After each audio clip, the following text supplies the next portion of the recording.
Older people who voted for Brexit have comprehensively shafted the young, Sir Vince Cable has said. Writing in the Mail on Sunday, the Lib Dem leader accused the over 65s of being self-declared martyrs who claim leaving the EU is worth the cost. The martyrdom of the old comes cheap, he said, as fewer have jobs to lose and living standards are protected by the triple lock on pensions. For the Brexit martyrs, paradise beckons, he added. Quoting statistics that 64% of over 65s voted for Brexit, compared with 71% of under 25s who voted Remain, Sir Vince said he was struck by the heavily Remain sentiment in colleges and schools, and the heavily Brexit mood of church hall meetings packed with retired people during the referendum campaign.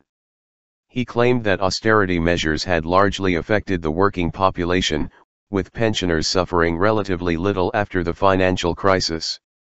Young people, he said, have the added problems of prohibitive housing costs, growing job insecurity and limited career progression.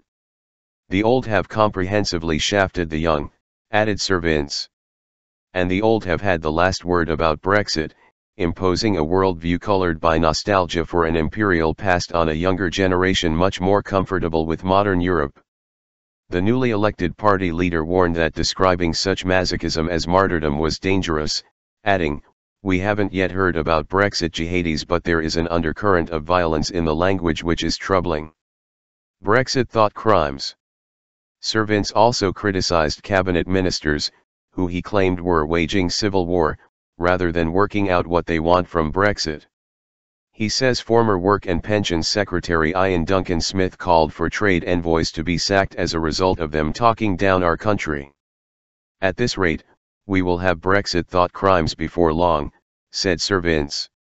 He said that with the government confirming freedom of movement will end in 2019, the UK will leave the single market and there will be no transition.